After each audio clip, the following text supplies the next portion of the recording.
Hi and welcome to another video. I am Simon. I'm one half of Married to Reselling. Me and my wife Faye are UK resellers selling mainly on eBay and Amazon. I think some of you are gonna really like this video. Some of you maybe not so much. We've got sales coming up later from the barn, but first let's get into it. We're getting asked a lot about this brand new, fresh off the press news that eBay are no longer charging a fee for listing or selling items in most categories for private sellers. I think one of the reasons we've been asked about this lots is because at the end of the day you guys know that we will give our honest opinion. And before I started filming this, I asked Faye if she had any comments, which she didn't. We've obviously talked about it amongst ourselves and I think we're kind of along the same lines. There's two issues here really, isn't there? There's the age-old issue of businesses selling as personal sellers and those individuals getting all the benefits that a personal seller gets, and now those benefits are even more enhanced. So there's that whole feeling that it's not fair and it's all stacked against business sellers, which I understand. We've said many times we don't care what other people do. Other people can do what they want to do. Obviously we're disappointed. We would rather have no fees or reduced fees or whatever, but nothing for us has changed since that announcement has made. We're still here listing our products, buying our products, selling our products, and we will keep making videos of that process. But the most interesting part of that announcement for me was how eBay were trying to justify it, that it's going to be in the business seller's benefit because it's going to bring more buyers to the platform. And I don't dispute that idea, that could well happen, but what I'm slightly intrigued about is how they've come to some of the figures that they shared about that. Before I go into that, I'm just going to take you back a little bit to some videos that we made a little while ago, which was all around, do items need relisting after 90 days? And the reason I'm bringing that up now is because when we made that video off the back of a question that we received, and the question asked, are items on eBay dead after 90 days? And we said, no, they're not dead. And we showed views on our items after 90 days, how some products actually increase views. We also showed many products selling after 90 days. And the reason we made that video was because we were doing some myth busting, because the video before that we were showing that you don't need to list every day to make sales, because we hadn't listed at that time for 4 days and we were making loads of sales. So we're in a bit of a run about myth busting. That video about not having to relist after 90 days seemed a good idea at the time. I titled the video something like, don't listen to what the gurus say. And when I talk about gurus, I'm talking about the sort of people that charge people for information that's readily available, information that is, I'm not talking about people that make YouTube videos, I'm talking about people that sell services online for information, and a lot of the time that information isn't right, but it's taken as gospel. When we made that video, it was released not long after another very well-known reseller made a video about improving your sales, and listing after 90 days was one of those items, and they approached us at eBay Open, and it transpired that they thought that that video was having a dig at them. I had a flick through their channel and it turns out I hadn't even watched that video. I respect them hugely, certainly wouldn't do anything like that. But I did find another video that was made shortly after that by another creator who basically said that there was some controversy in the reselling world, called us out, and they sort of said that we were wrong and that we were claiming to make sales after 90 days. And they basically said, look, eBay have said this directly. eBay don't make this stuff up. They talked about it at the 2023 Open and they posted a video to that part. And they also mentioned the number of people that would have seen the script for that presentation at the eBay Open and how they couldn't possibly have got it wrong. And we weren't saying that they'd got it wrong. We were just saying, use your own data to decide whether you feel like you need to relist after 90 days. We certainly weren't disputing that you could get a bump in certain search factors. But what we were saying was, if you're a new reseller and you believe that you need to relist every 90 days, if that's what you're sort of brought up on, maybe there's other things you can do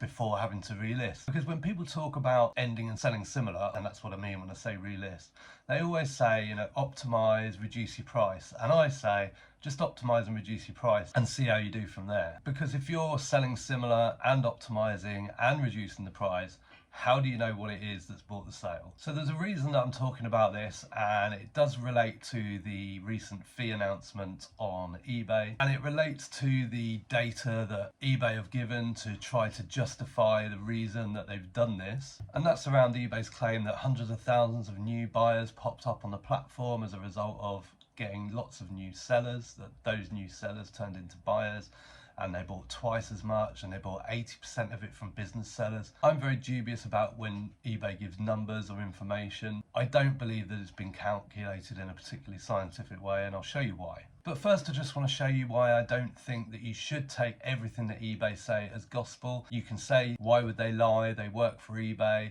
You know, and I did point out that the more relisting that occurs, the more eBay are making in listing fees. Even though people have listing allowances, as more people are encouraged to list, people will go over those allowances and eBay will make more money from them. So I'm going to play you a clip from eBay Open 2022, and this is head of SMB trading at eBay, obviously in a senior role, and she's talking over this slide and talking about basically a perfect listing. I'm just going to play you this bit here. And make sure you're not using any special characters or emojis. As fun as they are and as great as they might look, they're not actually going to help you in search.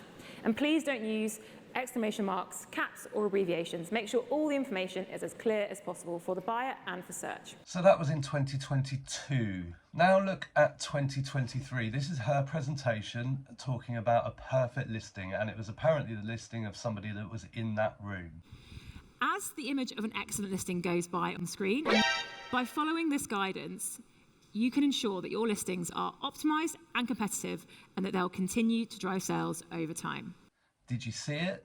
It's well known that if you use all caps in titles, Google Shopping, who take feeds from eBay, will reject those titles. Look up a product now on your computer, anything you like, click on Google Shopping and see if you see any of those products with all caps. The reason you won't is because the Google Shopping feed will reject all cap titles. They do it because they believe it looks spammy and less trustworthy. So unless it's a brand where the brand's intellectual property is all caps, you won't see it. And interestingly, if you use Zip Sale, you'll have noticed that when you import products from eBay over to Vinted, Vinted remove all that capitalization as well, because they know that it doesn't work in Google Shopping. So now tell me that just because you saw something at eBay Open, it must be true. And when it comes to the numbers, I'm not convinced.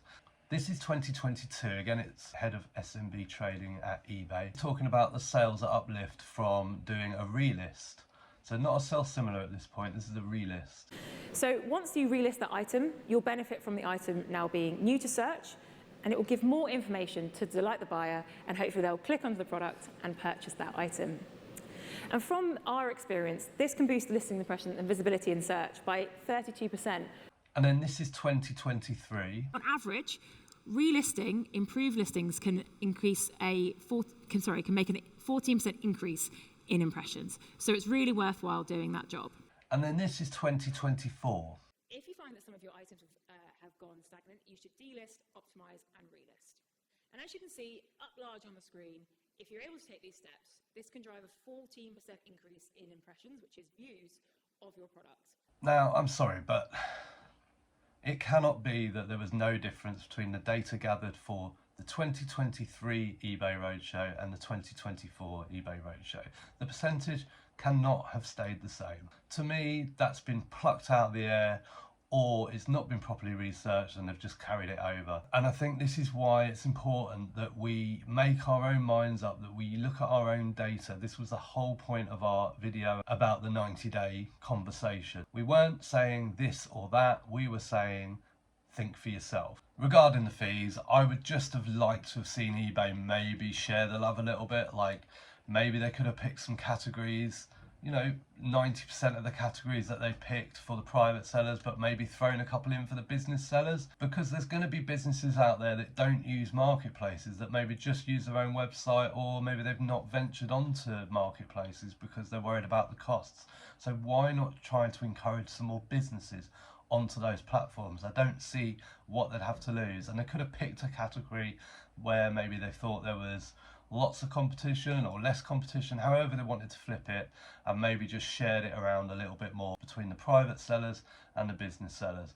I haven't got a problem with private sellers. I haven't got a problem particularly with business sellers that sell as private sellers. They can do what they want. eBay have massively changed the game with this one. We actually thought this was going to happen 3 months ago. We said it in a video. The video where we were talking about the different platforms that we tried and the different fees. I think it was called We Tried and We Failed. I think the thumbnail was Why We Quit. And we were sat in the garden talking about different things that we tried and things that we hadn't been successful in. And in that video, I'm sure it was that video, we said that we think that that is the way the marketplace is going to have to go. They're going to be fighting for their sellers, that with all the new marketplaces springing up, they're going to need to give people a reason to come and sell on their platform instead of charging them for the privilege of doing it. I think these platforms are going to have to trim up a little bit. They're going to have to find ways to recover some of this loss in revenue. So those are my thoughts. Let me know what you think in the comments. Now it's time for some sales in the barn. There's a skirt in there that's sold on the other site. H&M skirt, silk, cost £3.95 from a charity shop ages ago. Sold for £5 on the other site plus post. Okay, we have crate 26. Yeah. Vintage Grindley cream petal teapot, small beige, lady in the garden. Lady garden. That cost £1.45 10 months ago from auction and sold for £4.65 plus post. Getting rid of old stock. Then we have these two very old antique tin type photos. So they're actually photos on tin. So it's called tin type. All one word. Yeah, there's a lady and a man there. They were 50p for the pair from a car boot sale on Saturday. So less than a week, and they sold for £19.99. Wasp in here. Crate 29. Yeah. Vintage JBG Lucky Cat teapot. It's like one of those things you see in the windows. Yeah, I know. Cost 70p. Sold within a month for £13.39. That was from auction.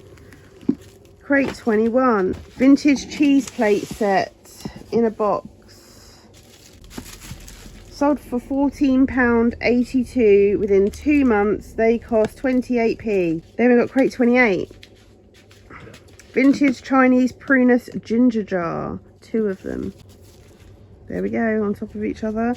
They cost a total of £1.67 3 months ago. And they sold for £18.99. They were from auction. And we've got Art 31.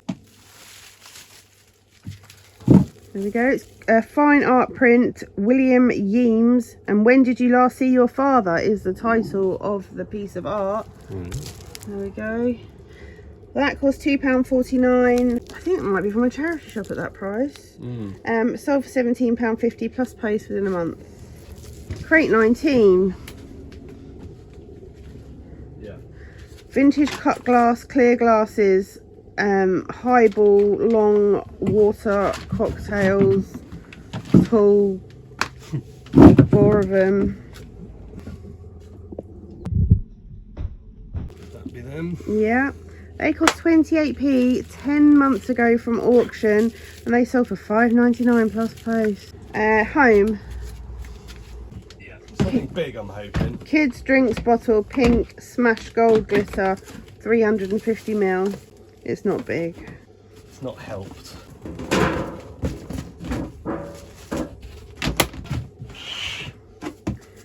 That's it. That cost 28p 2 months ago. Okay, we've got this vintage jean greenhouse knitted clowns red nose gang knitting pattern booklet going out today. That cost 20p. Got that from a car boot sale the other day. Listed sort of 2 days, sold for £3.99 plus post.